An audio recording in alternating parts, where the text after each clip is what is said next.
Doctor Baba Saheb Ambedkar open university.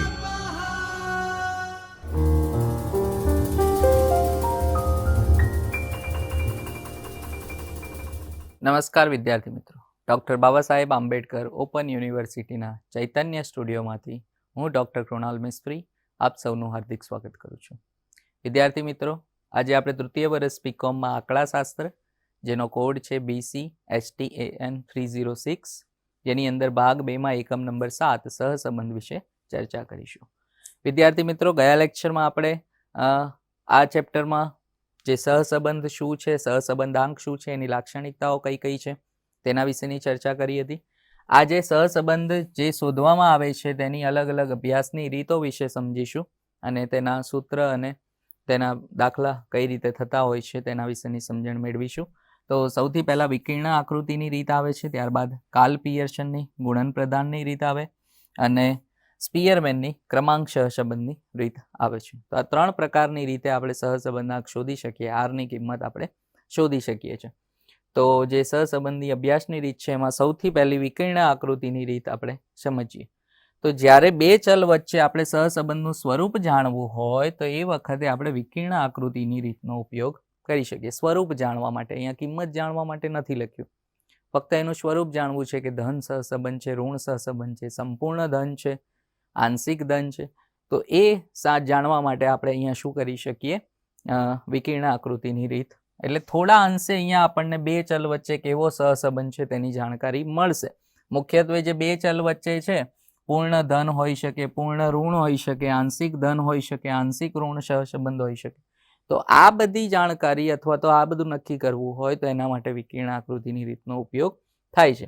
એટલે કે ચલ x અને y ની કિંમત n કિંમતો આપેલી હોય, x1 y1 x2 y2 એવી રીતે n સુધી એની કિંમતો આપેલી છે. આ બંને કિંમતોને આલેખ ઉપર આપણે દર્શાવવાના આવે. બરાબર, આલેખ આપણને બધાને દોરતા આવડે છે કે x અક્ષ ઉપર આપણે x ની કિંમતો મૂકી દઈશું અને y અક્ષ ઉપર આપણે y ની કિંમત મૂકી દઈશું. પછી જે બિંદુઓ આવે એ બિંદુઓને જોડતા જવાનું. બરાબર, x અને y ની વચ્ચે જે બિંદુઓ છે તેને આપણે જોડતા જઈએ અને એ રીતે જે આકૃતિ મળશે તેને આપણે વિકર્ણ આકૃતિ કહેવામાં આવે છે. અને એનાથી નક્કી થશે કે આ કયા પ્રકારનો સહસંબંધ ધરાવે છે. મુખ્યત્વે 5 અલગ અલગ સહસંબંધના પ્રકારો વિકર્ણ આકૃતિની રીતમાં આપણે સમજી શકીએ. સૌથી પહેલું છે સંપૂર્ણ ધન સહસંબંધ. સંપૂર્ણ ધન સહસંબંધ કોને કહી શકાય? તો જ્યારે બે ચલોના જે બિંદુઓ છે એ આકૃતિમાં દર્શાવ્યા મુજબ, અહીંયા જુઓ તમે, ડાબી બાજુથી જમણી બાજુ, બરાબર, ઉપરની બાજુ જ્યારે શું થાય, ઉપરની દિશા તરફ જતી સુરેખ પર આવેલા હોય. એટલે આ લાઈન અહીંયા આપણે જે દોરી છે એ સુરેખ ઉપર, લાઈનની આજુબાજુમાં જ છે એક્ઝેક્ટ, બરાબર, અથવા તો લાઈનની ઉપર જ આવતા હોય. તો આવો જ્યારે ગ્રાફ બને, આવો જ્યારે આલેખ બને તો એ વખતે આપણે કહી શકીએ કે આ બંને ચલ વચ્ચે કયો સંબંધ છે? સંપૂર્ણ ધન સહસંબંધ છે. બરાબર, સ્ટ્રોંગ પોઝિટિવ કોરિલેશન આપણે એને કહી શકીએ. એનાથી ઊંધું સંપૂર્ણ ઋણ સહસંબંધ કોને કહેવાય? તો જ્યારે ડાબી બાજુથી જમણી બાજુ નીચેની દિશા તરફ સુરેખ ઉપર જ, એટલે જે લાઈન છે લાઈનની આજુબાજુમાં જ એક્ઝેક્ટ લાઈન ઉપર આવતા હોય, બરાબર, એટલે નીચેની દિશા તરફ જ્યારે જે સુરેખ લાઈન છે એની પર આવતા હોય તો એ બંને ચલ વચ્ચે સંપૂર્ણ ઋણ સહસંબંધ છે તેમ આપણે કહી શકીએ. એટલે આલેખ કયા પ્રકારનો આપણો દોરાય છે એના ઉપરથી આપણે એનો સહસંબંધનો પ્રકાર નક્કી કરી શકીએ. આંશિક ધન સહસંબંધ કોને કહેવાય? તો ડાબી બાજુથી જમણી બાજુ જ્યારે ઉપરની તરફ જે રેખા જઈ રહી છે એ રેખાથી થોડા દૂર, અહીંયા આપણે જોઈ શકીએ છીએ કે જે બિંદુઓ આવેલા છે રેખાની આસપાસ છે પણ થોડા દૂર દૂર છે. જે આપણે પહેલા જોયું તેના કરતાં થોડા દૂર છે. તો ઉપરની દિશા તરફ સુરેખની આજુબાજુમાં આવેલા હોય, બરાબર. તો આવા ચલોની વચ્ચે જે સંબંધ છે તેને આપણે કહી શકાય આંશિક ધન સહસંબંધ. બરાબર, અને આપણે આંશિક ધન સહસંબંધ કહી શકીએ, વીક પોઝિટિવ. એવી જ રીતે આંશિક ઋણ સહસંબંધ, ડાબી બાજુથી જમણી બાજુ નીચે તરફ જે સુરેખ આવી રહી છે એ સુરેખની આજુબાજુમાં, નજીકમાં નહીં, એકદમ થોડા દૂર દૂર, બહુ દૂર નથી, અહીંયા ધ્યાન રાખજો, બરાબર. થોડા દૂર દૂર જ્યારે બિંદુઓ આવેલા હોય તો એને આપણે કહી શકાય કે આંશિક ઋણ સહસંબંધ છે તેમ કહી શકાય. બરાબર. તો આ રીતે. અને પાંચમો જે પ્રકાર છે એમાં સહસંબંધનો અભાવ. સહસંબંધનો અભાવ તો અહીંયા આપણે જોઈ શકીએ છીએ કે આલેખમાં ગમે ત્યાં બિંદુઓ આવેલા છે, બરાબર. કોઈ એક દિશામાં નથી જતા, નથી અહીંયા આજુબાજુમાં દેખાતા કે નથી આમ આવીએ ત્યારે આજુબાજુમાં, બરાબર. એટલે કોઈ એક સુરેખ ઉપર નથી આવતા. તો આવા બિંદુઓ જ્યારે વિખરાયેલા હોય, કોઈ ચોક્કસ ઢબે ન બનતી હોય આકૃતિ, તો એને આપણે કહી શકીએ કે ત્યાં સહસંબંધનો અભાવ છે. એટલે કે એ બે ચલ વચ્ચે કોઈ સહસંબંધ નથી, બરાબર. એ બંને ચલ એકબીજાથી વિપરીત છે. ઓકે. સો આ રીતે 5 અલગ અલગ પ્રકારે આપણે સહસંબંધનો પ્રકાર નક્કી કરી શકીએ જ્યારે વિકર્ણ આકૃતિની રીતનો ઉપયોગ કરતા હોય તો. એના ગુણ અને દોષ સમજી લઈએ. તો વિકર્ણ આકૃતિની રીતના ગુણ કયા કયા છે? તો બે ચલ વચ્ચેના સહસંબંધ નક્કી કરવાની સરળ રીત છે, કારણ કે ખાલી x અને y ની કિંમત તમારે આલેખ ઉપર બિંદુ તરીકે મૂકવાની છે અને નક્કી કરવાનું છે કે કયા પ્રકારનો સહસંબંધ છે. ફક્ત આલેખમાં બિંદુના નિરૂપણ અંગેની સમજની જરૂર પડે છે, કારણ કે આલેખ દોરતા આપણને આવડે, આપણે સ્કૂલમાં શીખેલા છીએ, બરાબર. તો આલેખ ઉપર ખાલી બિંદુનું નિરૂપણ કરીએ, એનાથી આપણને ખ્યાલ આવી જાય કે કયા પ્રકારનો સહસંબંધ ધરાવે છે. એટલે આ એનો ગુણ છે કે આટલી સમજ હોય તો તમે આ રીતનો ઉપયોગ કરી શકો. આ રીતેથી બે ચલ વચ્ચે કયા પ્રકારનો સહસંબંધ છે તે જાણી શકાય છે, બરાબર. ફક્ત આપણે સંબંધ જાણી શકીએ છીએ કે સંપૂર્ણ ધન છે, સંપૂર્ણ ઋણ છે, આંશિક ધન છે, આંશિક ઋણ છે કે પછી કોઈ સહસંબંધ નથી. આ પ્રકારનો આપણે સંબંધ ત્યાં જાણી શકીએ. દોષ કયો છે? આ રીતેથી જે સહસંબંધ છે તેના પ્રમાણ વિશેનું ચોક્કસ માપ મળે. અહીંયા ક્યાંય આપણે કોઈ કિંમતને નથી, એટલે આરની કિંમત અહીંયા નથી શોધી શક્યા આપણે, બરાબર. તો આપણે કહી શકીએ કે આ એનો મોટામાં મોટો દોષ છે કે કેટલો આપણે આ એટલું નક્કી કર્યું કે સંપૂર્ણ ધન સહસંબંધ, બરાબર. પણ એક્ઝેક્ટ એક છે કે નહીં, કે એકની આજુબાજુમાં છે, -1 થી 1 ની વચ્ચે કેટલો સહસંબંધ છે, એવું કોઈ માપ અહીંયા મળતું નથી. એટલે આ એનો મોટામાં મોટો દોષ છે.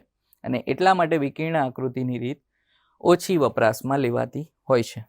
પણ સૌથી વધારે જે વપરાશમાં લેવાય છે તે છે કાર્લ પિયર્સનની ગુણન પ્રઘાતની રીત. તો સહસંબંધાંકનું જે પહેલું માપ આપવામાં આવ્યું એ આંકડાશાસ્ત્રી જે કાર્લ પિયર્સન છે એણે સૌ પ્રથમવાર સૂચવ્યું માપ શોધવા માટેનું. વિકર્ણ આકૃતિની રીત કદાચ એનાથી જૂની પણ હોઈ શકે, પણ કાર્લ પિયર્સને સૌથી પહેલા એનું માપ કઈ રીતે શોધી શકાય, આરની કિંમત કઈ રીતે નક્કી કરી શકાય, એને આપી. તો પિયર્સન સહસંબંધાંક પણ એને કહેવામાં આવે છે, અથવા તો ગુણન પ્રઘાત આંક પણ આપણે કહી શકીએ છીએ, બરાબર. એટલે બે ચલ વચ્ચે x અને y પર જે મેળવેલા એક નિદર્શના n અવલોકનોની જોડ આપેલી છે, x બાર અને y બાર અનુક્રમે x અને y ના મધ્યક છે. એવી જ રીતે sx અને sy x અને y ના પ્રમાણિત વિચલન છે. તો કાર્લ પિયર્સને આ માપોને લક્ષમાં લઈ અને જે સહસંબંધાંક છે એ r નું સૂત્ર કઈ રીતે મેળવી શકાય એના વિશેની સમજણ આપી.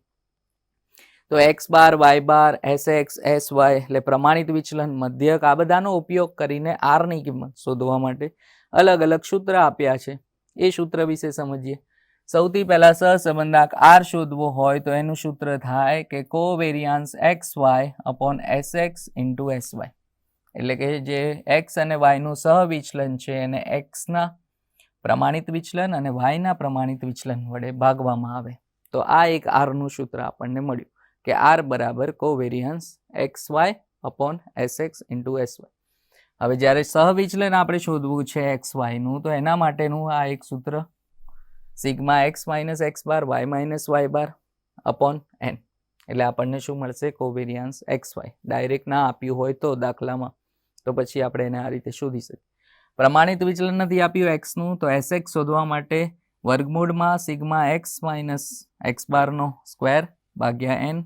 એવી જ રીતે y નું પ્રમાણિત વિચલન નથી આપ્યું, તો sy બરાબર સિગ્મા y માઇનસ y બાર હોલ સ્ક્વેર અપોન n, બરાબર. તો આ ત્રણેય કિંમત મળી જાય પછી એને આ સૂત્રમાં મૂકીને આપણે r ની કિંમત મેળવી શકીએ. તો આ પહેલું સૂત્ર જે આપવામાં આવ્યું, x નો મધ્યક ન આપેલો હોય, અહીંયા આપણે x બાર બધે લખીએ છીએ, તો x નો મધ્યક જો ન આપ્યો હોય તો સિગ્મા x અપોન n આપણે લઈ શકીએ. y બાર ન આપ્યો હોય તો y નો મધ્યક શોધવા માટે સિગ્મા y અપોન n લઈ શકાય. એટલે આ બધી કિંમતોને ધ્યાનમાં રાખી કદાચ તમને જો આ સૂત્ર યાદ નથી રહેતું તો એને તમે ડાયરેક્ટ આ જે આપણે 3 સૂત્રો અહીંયા ઉપયોગમાં લીધા એના ઉપરથી આરનું આ બીજું સૂત્ર તૈયાર કરી શકીએ. એટલે આર બરાબર આપણે sigma X minus X bar Y minus Y bar ભાગ્યા વર્ગમૂળમાં સિગ્મા એક્સ માઇનસ એક્સ બારનો સ્ક્વેર અને સિગ્મા વાય માઇનસ વાય બારનો સ્ક્વેર. એન ઉડી જાય છે, બરાબર, કારણ કે એન અહીંયા વર્ગમૂળમાં છે, અહીંયા વર્ગમૂળમાં છે, એટલે વર્ગમૂળ વર્ગમૂળ, બરાબર, એટલે સ્ક્વેર થઈ જશે અને અહીંયા એન છે, બરાબર, એટલે એ બંને અહીંયા શું થઈ જશે, એન કટ થઈ જાય છે, એટલા માટે ક્યાંય એનનો ઉપયોગ થતો નથી, બરાબર. તો ડાયરેક્ટ આ સૂત્ર પણ આપણે ઉપયોગમાં લઈ શકાય જો આ યાદ નથી રહેતું તો, બરાબર. તો આરનું સૂત્ર શોધવા માટે એક, બરાબર, આ સૂત્રનો ઉપયોગ થાય છે.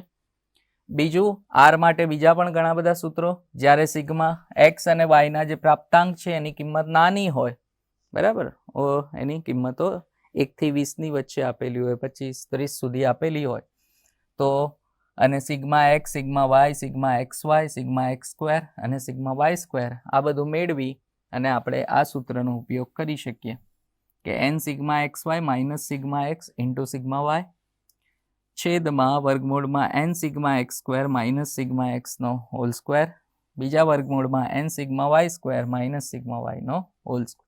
આ કિંમતો નાની હોય ત્યારે એક્સ અને વાયની, કારણ કે સ્ક્વેર શોધવું ઇઝી થઈ જાય એટલા માટે.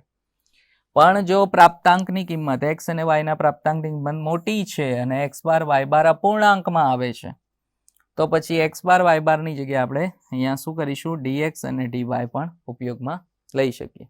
બરાબર, ડીએક્સ અને ડીવાય એટલે એની રૂપાંતરિત કિંમત એક્સ અને વાયની. ડીએક્સ એટલે X minus A upon C X, બરાબર, ડીવાય એટલે Y minus B upon C Y. એટલે કોઈ એક અચલ સંખ્યાથી આપણે માઇનસ કરીએ અને કોઈ એક સંખ્યાથી આપણે ભાગી નાખીએ જો મોટી કિંમત આપી હોય તો, બરાબર. એવી જ રીતે વાયની કિંમતમાં ફેરફાર કરીએ તો આનું આ જ સૂત્ર પણ જ્યાં એક્સ છે ત્યાં આપણે ડીએક્સ વાપરીશું, જ્યાં વાય છે ત્યાં ડીવાયનો ઉપયોગ કરીશું, બાકી બધું એનું એ છે. એટલે N sigma DX DY minus sigma DX into sigma DY છેદમાં વર્ગમૂળમાં N sigma DX square minus sigma D whole square અને બીજા વર્ગમૂળમાં N sigma DY square minus sigma ડીવાયનો હોલ સ્ક્વેર. એટલે જ્યાં એક્સ અને વાય છે ત્યાં સિગ્મા આપણે શું કર્યું, અહીંયા ડીએક્સ અને ડીવાયનો ઉપયોગ કર્યો. તો આ રીતે પણ આપણે એ શોધી શકીએ. બીજું, sigma X minus X bar Y minus Y બાર એસ એક્સ અને એસ વાય અને એન જેવા માપ આપેલા છે તો ડાયરેક્ટ તમે આ સૂત્રનો પણ ઉપયોગ કરી શકો આર માટે. Sigma X minus X bar Y minus Y bar upon N S X S Y, બરાબર. આ 5 કિંમતો મૂકીને આપણે શું શોધી શકીએ, અહીંયા આરની કિંમત શોધી શકાય. અથવા તો sigma X Y, x bar, Y બાર, એસ એક્સ અને એસ વાય આપેલા છે અને એન આપેલા છે તો પછી આ જ સૂત્રને આપણે થોડું અહીંયા ફેરફાર કરીએ તો આર બરાબર sigma X Y minus N X bar Y bar ભાગ્યા એન ગુણ્યા એસ એક્સ અને એસ વાય, બરાબર. એટલે આવા અલગ અલગ સૂત્રનો ઉપયોગ કાર્લ પિયર્સને આપેલો છે, એટલે જ્યાં જે સૂત્ર અનુકૂળ પડે એ સૂત્રનો ઉપયોગ કરીને આપણે આરની કિંમત શોધી શકીએ. આરની કિંમત તમે આ બધા સૂત્રમાંથી કોઈ પણ સૂત્રનો ઉપયોગ કરશો એક સરખી જ આવશે. એટલે ત્યાં આપણે ક્યાંય કન્ફ્યુઝ થવાની જરૂર નથી કે આ સૂત્ર ક્યારે વાપરવું કે આ સૂત્ર ક્યારે વાપરવું. તેમ છતાં આપણે હિન્ટ આપેલી છે કે જ્યારે નાનું હોય ત્યારે, બરાબર, એક્સ અને વાયની કિંમત નાની હોય તો એ વખતે આપણે કયું સૂત્ર વાપરી શકીએ. એક્સ વાયની કિંમત મોટી હોય, એક્સ બાર વાય બાર અપૂર્ણાંકમાં આવતા હોય તો એ વખતે આપણે ડીએક્સ અને ડીવાય કરી શકીએ, બરાબર. અમુક ધારણાઓ છે કાર્લ પિયર્સનના સહસંબંધાંકની કે જ્યારે કાર્લ પિયર્સનનો સહસંબંધાંક 2 ધારણાઓ પર આધાર રાખે છે. એક તો 2 ચલ વચ્ચે સુરેખ સંબંધ હોવો જોઈએ અને 2 ચલ વચ્ચે કાર્યકારણનો સંબંધ હોવો જોઈએ. એટલે એક ચલની કિંમતમાં ફેરફાર કોઈ બીજા ચલની કિંમતના કારણે થયેલો હોવો જોઈએ, કાર્યકારણનો સંબંધ હોવો જોઈએ. એના ગુણ જોઈ લઈએ કાર્લ પિયર્સનની રીતના કે સહસંબંધ મેળવવા માટે એક મહત્વની રીત છે, વધારે પડતી જે ઉપયોગમાં લેવાય છે તે આ રીતનો ઉપયોગ કરતા હોય છે. જ્યારે જથ્થાવાચક માહિતી આપેલી હોય એ વખતે આ રીત ઉપયોગી થઈ જાય છે. 2 ચલ વચ્ચેના સુરેખ સહસંબંધનો પ્રકાર અને એની કિંમત વચ્ચેની જે ઘનિષ્ઠતા છે તે પણ જાણી શકાય, કારણ કે આપણે વિકર્ણાકૃતિની રીતમાં ફક્ત પ્રકાર જાણી શકીએ છીએ પણ કેટલું ઘનિષ્ઠ છે એટલે કેટલું ઋણ છે કેટલું ધન છે એ આપણે નથી જાણી શકતા. તો એ જાણવા માટે અહીંયા આ રીતનો ઉપયોગ થાય છે. સહસંબંધની ઘનિષ્ઠતા વધુ છે, સામાન્ય છે, ઓછી છે, એને એક સંખ્યામાં દર્શાવે છે, કારણ કે અહીંયા આપણને કિંમત મળશે આરની. નિદર્શ સહસંબંધાંક અને સંભવિત દોષ એટલે પ્રોબેબલ એરર ઉપરથી આપણે સમષ્ટિના સહસંબંધાંકનો વિસ્તાર પણ મેળવી શકીએ છીએ. એટલે આ બધા કાર્લ પિયર્સનની રીતના ગુણ છે, અમુક મર્યાદા પણ છે, દોષ છે, કે આ રીત બે ચલ વચ્ચે રેખીય સંબંધ હોય ત્યારે જ ઉપયોગ કરી શકાય. સુરેખ સંબંધ હોય, કારણ કે આપણે એની ધારણા જોઈ કે સુરેખ સંબંધ હશે તો જ. અંતિમ અવલોકનો એટલે ખૂબ મોટા અથવા ખૂબ નાના પ્રાપ્તાંકોની સહસંબંધાંક ઉપર જ અસર થાય છે. બરાબર, એટલે જ્યારે પ્રાપ્તાંકો પણ ખૂબ મોટા અથવા ખૂબ નાના હોય તો એટલે જે અંતિમ અવલોકનો છે એની જ અસર અહીંયા થતી હોય છે.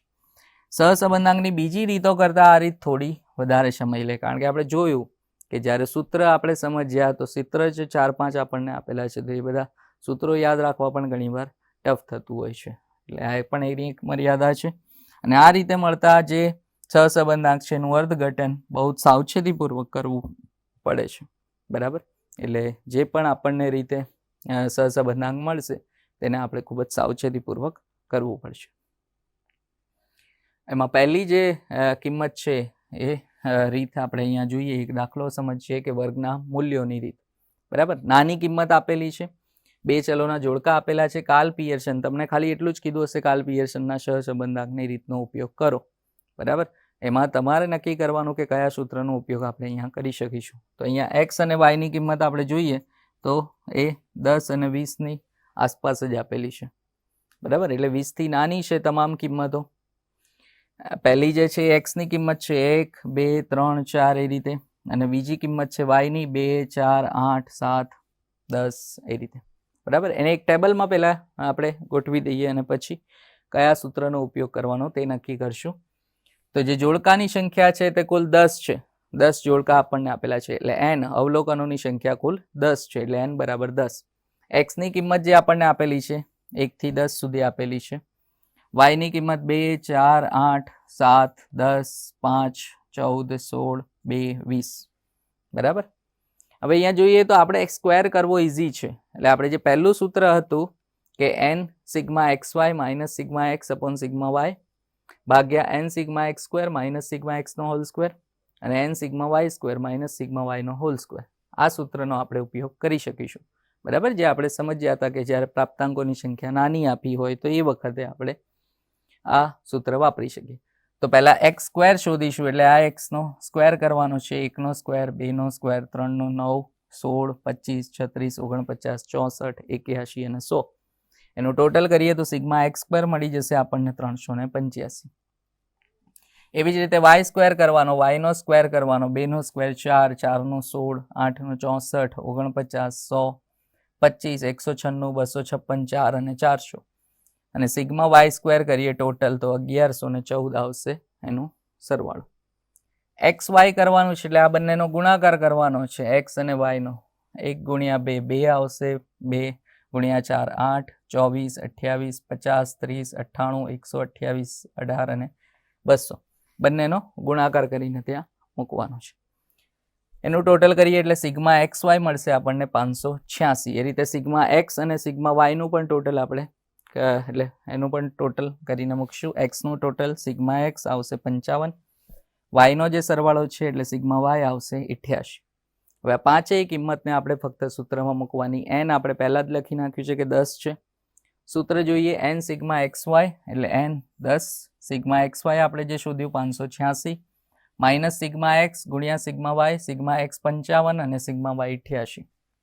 છેદમાં વર્ગમૂળમાં પહેલા મૂકીશું n 10 sigma X square 385 minus sigma X નો હોલ સ્ક્વેર, એટલે 55 નો સ્ક્વેર કરવાનો છે, સ્ક્વેર 12 છે. બરાબર, એવી જ રીતે બીજા વર્ગમૂળમાં 10 n ની જગ્યાએ સિગ્મા વાય સ્ક્વેર આવ્યા હતા 1114 અને સિગ્મા વાય નો હોલ સ્ક્વેર એટલે 88 નો અહીંયા સ્ક્વેર કરવાનો. બરાબર, આ રીતે ગુણાકાર અને માઇનસ કરો 5860 અને જે કિંમત આવે એ માઇનસ કરીને આપણે 1020 આવશે. અહીંયા 10 ગુણ્યા 385 કરીએ અને 55 નો સ્ક્વેર કરીએ પહેલા કરવાનું અને આનો સ્ક્વેર કરવાનો અને બંનેનો તફાવત 825 આવશે પહેલા વર્ગમૂળમાં.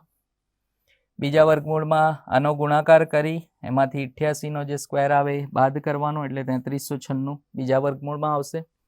પેલા બંને વર્ગમૂળની કિંમત શોધી એનો ગુણાકાર કરવાનો, એટલે 1020 ભાગ્યા 1673.827. તો આરની કિંમત અહીંયા પ્લસમાં આવે છે કારણ કે કશું માઇનસમાં નથી, એટલે 0.609, બરાબર, એટલે અરાઉન્ડ 0.61 આપણે કહી શકીએ, બરાબર, 0.61. તો આ આરની કિંમત એ જોઈ શકો છો કે આરની કિંમત -1 અને 1ની વચ્ચે છે, બરાબર, એટલે +1ની વચ્ચે છે, એટલે ધન સહસંબંધ છે પણ સંપૂર્ણ નથી, બરાબર. તો આ રીતે આપણે જ્યારે વર્ગની જે રીત છે એનો ઉપયોગ કરીને પણ સહસંબંધ શોધી શકાય, બરાબર. તો વિદ્યાર્થી મિત્રો, આજે આપણે વિકર્ણ આકૃતિની રીત સાથે સાથે કાર્લ પિયર્સનની રીત સમજ્યા. કાર્લ પિયર્સનની રીતમાં એક સૂત્રની મદદથી દાખલો કઈ રીતે થાય છે તેના વિશેની સમજણ મેળવી. બાકીના સૂત્રોના દાખલાની પ્રેક્ટિસ આપણે નેક્સ્ટ લેક્ચરમાં કરીશું અને બાકીની જે રીત છે તે પૂરી કરીશું. ધન્યવાદ.